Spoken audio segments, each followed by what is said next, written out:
Cancer রোগীদের মধ্যে যাদের কেমোথেরাপি চলছে, যাদের রেডিওথেরাপি চলছে, যাদের অপারেশন হচ্ছে, তাদের বরং এই রোজাটা তারা সুস্থ হলে পরে রাখবে, এই নিয়তে কাজা করাই উত্তম।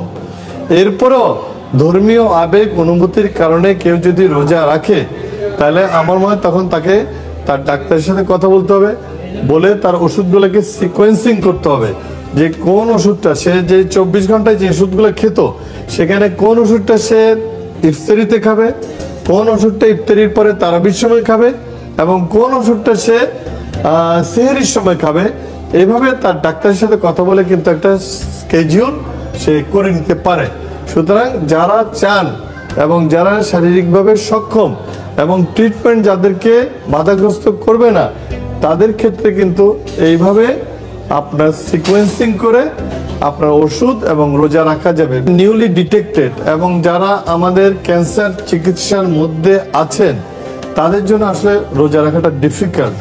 তবুও যদি কেউ রোজা রাখেন, তাদেরকে চেষ্টা করতে হবে সেহরির যে খাবারটা, এটা একটু আগে ভাগে তারা শুরু করবে। তারা করবে কি, একদম ধরেন সেহরির টাইম 4টায় শেষ হবে, তারা 2টা থেকে খাবার শুরু করবে। অল্প অল্প ফ্রিকোয়েন্ট ফিড তারা 2টা থেকে 4টা পর্যন্ত খেয়ে নেবেন, এবং এর সাথে যদি কারোর ডায়াবেটিস বা কোমরবিডিটি থাকে, সেগুলো তারা অ্যাড্রেস করবে। এবং এই সময় তারা চেষ্টা করবে যে ঝাল, তেল, পোড়া, ভাজি এইসব না খেয়ে সহজে হজম হয় এই জাতীয় খাবার খাবে, 1 নম্বর। 2 নম্বর হচ্ছে খাবারের যে নিউট্রিশন ভ্যালু, যে খাবারের মধ্যে একটু পানিও আছে কিনা, খাবারের মধ্যে ঠিকমতো প্রোটিন পাচ্ছে কিনা, খাবারের মধ্যে ঠিকমতো কার্বোহাইড্রেট পাচ্ছে কিনা, এবং ঠিকমতো তার এই যে ফাইবারগুলো অনেকের খুব জরুরি দরকার, শাকসবজি এগুলো পাচ্ছে কিনা, এই জিনিসটা অনুযায়ী তারা মেনুটা বানিয়ে নেবে। নিয়ে তারা প্রথমে ধরেন 2টার দিকে একটু স্যুপ টুপ খেয়ে নিল, অথবা একটু জুস টুস খেয়ে নিল, তারপরে তারা একটু পরে একটু হয়তো আবার একটু দুধ খেয়ে নিল, তারপর তারা মেইন খাবারটা খেলো। মেইন খাবারের পরে তারা আবার একটু করে বেশি করে পানিও খেয়ে নিল, এবং তারা তাদের যদি একটু ওষুধপত্র থাকে এগুলো শেষ করে ফেললো।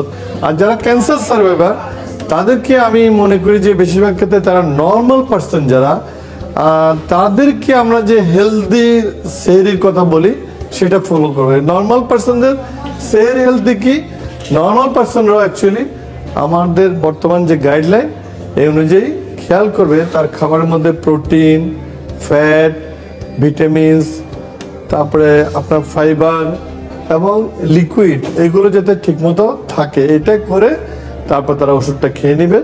নিয়ে তারা নর্মাল পিপলের মধ্যে কিন্তু তাদের সেহরিটা কন্টিনিউ করবে হেলদি ওয়েতে। জানেন আপনাদের অনেকে ক্যান্সার রোগীদের অপারেশনের কারণে পেটটা ছোট থাকে, অনেকে রেডিওথেরাপি, কেমোথেরাপির কারণে তাদের খাবারের ক্যাপাসিটি কমে যায়, অনেকে ফুসফুস ক্যান্সারের কারণে তাদের ডায়াফ্রামটা ঠিকমতো মুভমেন্ট করতে পারে না। সেই ক্ষেত্রে তারা কেউ গিয়ে ইফতারিটা একবার অনেক বেশি খাবে না, একটু শরবত খাবেন, একটু জুস খাবেন, একটু পানি খাবেন, তারপরে একটু স্টেবল হবেন। আর মোর ওভার আমরা কিন্তু বারে বারে বলি, কিন্তু আমরা কেউই এটা পারছি না এখনো, সেটা হচ্ছে তেল, ভাজা, পোড়া, যেটাকে আমরা পেঁয়াজু, বুট, বেগুনি এগুলো বলি, এগুলো বর্জন করবে। তারা করবে কি সুজি, পায়েস, তারপরে আপনার যে ইভেন আমি মনে করি ভাতও খাওয়া ভালো, তারা ভাতও খেতে পারে, বা খিচুড়ি করে খিচুড়িও খেতে পারে। শুধু ক্যান্সার কেন, সবারই আপনার সেহরির পরে তারা একটু ঘুমিয়ে পড়বে, সেহরির পরে উঠে কিন্তু তারা তাদের নর্মাল একটু হাঁটা চলা বা একটু ঘরের বাইরে যাওয়া, একটু হালকা মানে মুভমেন্ট করা। বিশেষ করে এবারের ওয়েদার যেটা থাকবে, খুব বেশি গরমও থাকবে না, শীতও থাকবে না, ইজিলি তারা রাস্তায় একটু হাঁটতে পারবে।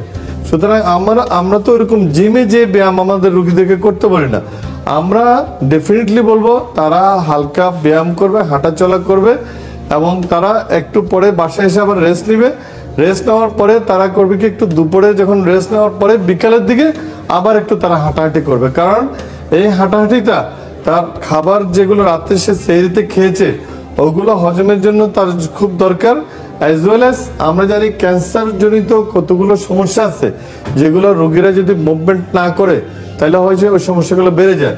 আর সবচেয়ে দুঃখজনক যেটা আমাদের বাংলাদেশের সমস্যা হয়, সেটা হচ্ছে আমরা জানি ক্যান্সার সব রোগীর একটা নিয়মিত ফলো আপ আছে, কিন্তু দেখা যায় এই রোজার মাসে এই ক্যান্সার রোগীদের ফলো আপটা তারা ঠিকমতো করে না, এবং তারা ঠিকমতো ডাক্তারের কাছে যায় না। আমি মনে করি তারা রোজা রাখার ফাঁকে পরিবারের সদস্যদেরকে মনে করিয়ে দিতে হবে যে দেখেন আপনি তো রোজা রাখছেন, আপনি ক্যান্সার সার্ভাইভার বা আপনার ক্যান্সার হয়েছিল, আপনার কিন্তু এই মাসে একটা এক্সরে করার কথা, এই মাসে একটা এন্ডোস্কোপি করার কথা, এই মাসে ডাক্তার দেখানোর কথা, আপনাকে কিন্তু ওই কাজগুলো করতে হবে। সুতরাং সে রোজার ফাঁকে ফাঁকে এই কাজগুলোর জন্য পরিবারের সদস্যদেরকে অবশ্যই ক্যান্সার রোগীকে সহযোগিতা করতে হবে, তার খাবারটা যেন ঠিক থাকে, তার চিকিৎসাটা যেন ঠিক থাকে।